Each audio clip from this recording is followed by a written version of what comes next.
կա, հեսա քննարկենք, չէ՞, Հեսա մի հատ ընդհանուր քննարկենք։ 3 ժամ տևած բանակցությունների արդյունքները գործընկերներին փոխանցելուց հետո հանքափորների մոտ կրկին անորոշություն է ու տարակուսանք։ Գրեթե 20 օր գործադուլի մեջ գտնվող հանքափորների հետ այսօր Աղթալայի լեռնահարստացուցիչ կոմբինատում կրկին բանակցություններ տեղի ունեցան։ Աշխատավարձի բարձրացում չի լինի, միայն աշխատանքային պայմանների բարելավում, ասել են կոմբինատում։ Համաձայն եք այդ պայմաններին։ Իհարկե ոչ։ Աշխատեք նույն պայմաններով, չէ։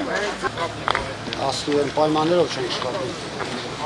Հանքափորների աշխատավարձը գործարքային է, 1 խորանարդ մետր հումքի համար ստանում են 1700 դրամ, 1 մետր հորատման համար 18000 դրամ, միջինում ամսական ստանում են 150-ից 700 000 դրամ։ Ասում են ստացած վարձատրությունը կատարած վտանգավոր ու ծանր աշխատանքին համարժեք չէ, ընդհանուր գումարի 20%-ի ավելացում են պահանջում։ Սակայն հանքափորների աշխատավարձի բարձրացման պահանջին կոմբինատից ընդառաջ չեն գնում, ոչ 20, ոչ նույնիսկ 1%-ով աշխատավարձի բարձրացում չեն խոստանում։ Չկա մի հատ, ասենք, առաջարկ, որ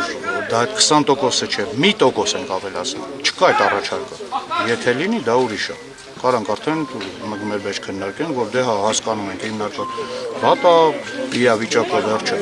բարձրացնեն 1% գնանք աշխատել։ Չկա այդ առաջարկը, չկա։ Կտրուկ չէ եւ վերջ։ Այսքան ժամանակ այդ պղնձգեները բարձրացել է, բանը եղել, մենք էլ վերջը սա հանգիստ խելոք աշխատել ենք։ Հիմա պետք է որ գումարը բարձրանա։ Իսկ եթե գումարի տեսքով ինչ-որ մի բան պետք է բարելավի փոխվի, դա էլ ենք համաձայն։ Բայց դա ընթացքում եսին երբ չի լինում, այսինքն եթե մեր գումարը մենք ստանում ենք, ասենք 300 000, 400 000, դա պետք է լինի մենք 10 ժամ ոչ թե աշխատենք, 5 ժամ աշխատենք նույն գումարը ստանանք, մենք դրան էլ ենք համաձայն։ Բայց էլի այդ դրամի պահով մասով ոչինչ չկա ասում, հենց դրամի, որ մի դրամ չեմ, գոնե ժամանակ հենց հատված չկա, որ ասեն եկող տարի մյուս են 27 թվին, 28 թվին կբարձրացնեն։